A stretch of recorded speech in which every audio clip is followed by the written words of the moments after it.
Last Mile for Casey Jones by W.V. Athanas. This Casey Jones, I make haste to say, is not the famous Casey of song and story, although I think my Casey was a namesake of the original. This Casey was a speeder, if you want to use the term loosely. The most cantankerous, ornery, contrary, ill-tempered, mulish, nasty disposition piece of machinery that ever bedeviled a poor speeder monkey.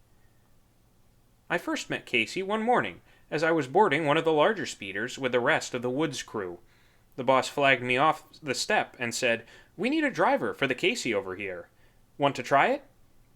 I'd done a little extra speeder work before, and so I said, "Sure, I'll try anything for a while." If I'd had any idea what I was letting myself in for, I'd have quit first. After I was stuck with the job, I got so interested in the feud that I wouldn't have quit for anything. In the first place, Casey was small. About 8 or 8.5 feet long, I should say, standard gauge.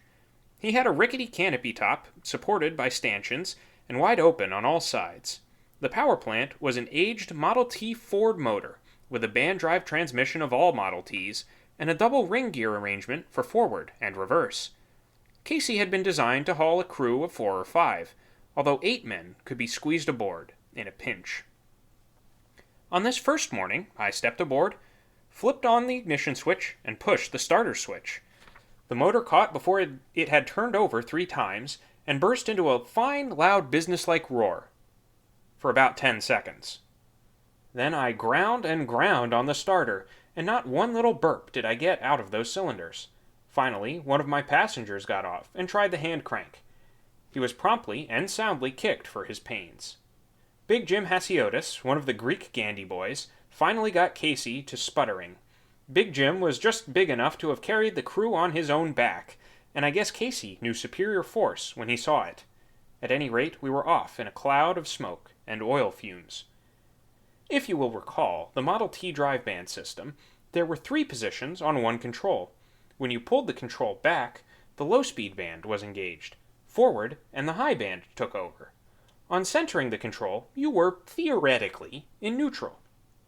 Through some inspired perversity, this spot, the neutral zone, was never in the same place any 2 consecutive times. Not on Casey. As we approached the first switch lined against us, I pulled the lever to the spot plainly marked neutral, and set up the brakes. Casey stopped reluctantly, and stood panting and shuddering and straining at the leash, while one of the boys ran ahead to get the switch. The carburetor was in one of its moods, and would not idle, so the throttle was half advanced when, with one especially excruciating shudder, the lever slipped out of its restraining notch and fell into gear. Casey leaped gallantly ahead and derailed himself on the switch points. I think I swore a little. I'm not sure, mind you, but I think I did. I also think it helped, because Casey did pretty well the rest of the day. But only that day. Casey was used as an extra machine, and usually had no regular run.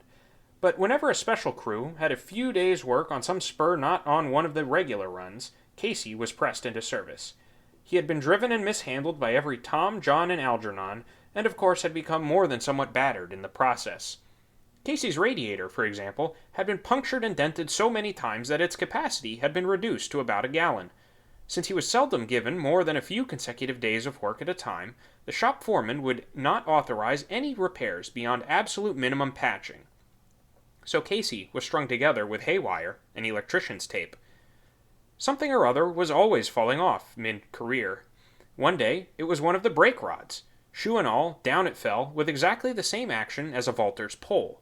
Casey leaped 3 feet into the air, pivoted, and came down on the grade, wheels spinning furiously, headed yonderly for the brush, with Greek spilling off in all directions. I think I swore a little bit that time, too. Another time, Casey went whole hog and shed a wheel. Luckily, it was a rear one, and Casey simply slid to a rough stop, hindquarters sagging despondently. The humiliation of it all seemed to have a chastening effect on Casey, though, for after he'd been fixed up with a new axle, he pulled no more than a few balky spells for the next week or so. But Casey was too much the temperamental individualist to be permanently subdued. I had come to have a sort of cautious affection for the mean little cross-grained beast, and as a result found myself more and more often at the controls. Most of the other drivers wouldn't touch him with a 10-foot pole. Casey might have had a friend in me for years too, but he bit the hand that fed him.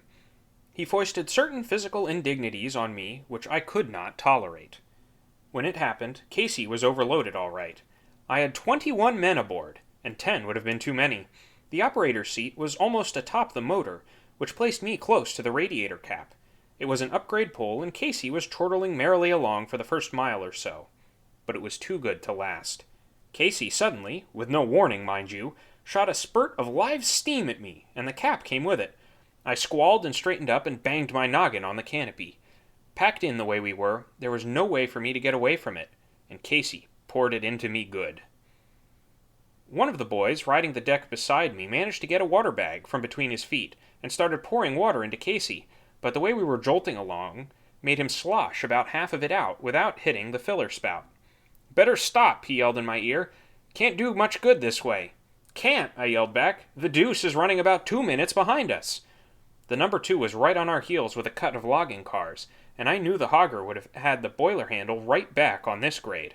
I didn't dare stop. So for 10 miles, Casey gurgled and choked and cooked me to a parboiled turn. Of course, Casey was suffering too. He was just plain overheated. When I pulled in on the speeder spur and shut off the ignition, Casey never even knew the difference. The head of that Model T was so hot it fired the gas mixture, even without any spark. We had to disconnect the gas line to kill the motor. But I was burned too, and this was the end of our friendship. From that moment on, I hated Casey with a deep and undying hatred. I pleaded with the trainmaster to junk him. I begged the shop foreman to perform a major operation on Casey to change his personality, if nothing else. No soap. I thought I was rid of him several times. I had spotted Casey up against a car of ties, where the Gandy gang was raising the approaches to a trestle. The gravel train came in behind me to dump ballast, and the engine was over the hump where the hogger couldn't see. They were moving slowly, but I could see that in just a few moments the lead gravel car was going to couple on to the tie car, with Casey in between. I stepped off to the side to view the proceedings in comfort. Then the skipper looked around and spotted what was going on. He grabbed the brake staff and did a headstand to reach the air hose valve. Foiled! The gravel car stopped with the drawhead no more than a foot from Casey's battered nose. Another time, I had a meet with the swing train on a blind siding. The brakie was wandering back to the hog as I came around the curve, and he had left the switch lined into the train. I set up the brakes and joined the bird gang. But the brakie happened to look back and ran for the switch. He threw it at the last possible second, and Casey went on by in the clear. Foiled again. 3 chances I had to get Casey in a jackpot, spots which I had no choice to help or hinder, and by golly, Casey got out of 'em all. Shortly afterward, I was transferred to regular speeder work, and I bade Casey a hearty farewell. I was happy that we were no longer associated. Little by little, I got to the point where I didn't hate him so much. He went his way, and I went mine. His ending was a truly glorious thing. A gang of spikers were using him for transportation, and they were chattering merrily along homeward. Casey developed a sputter. Now, the treatment for this particular ailment was to lean down and tap the side of the carburetor, gently but firmly. The driver tapped too lightly or too firmly. Anyway, Casey quit. And that was no time to quit. The 5-spot, swinging 20 loads of logs, was right on their tail, and Casey blinked out on a blind curve. The Swede spikers scattered like a bunch of quail, and the pilot of the 5 rolled Casey Jones up into a bundle of junk.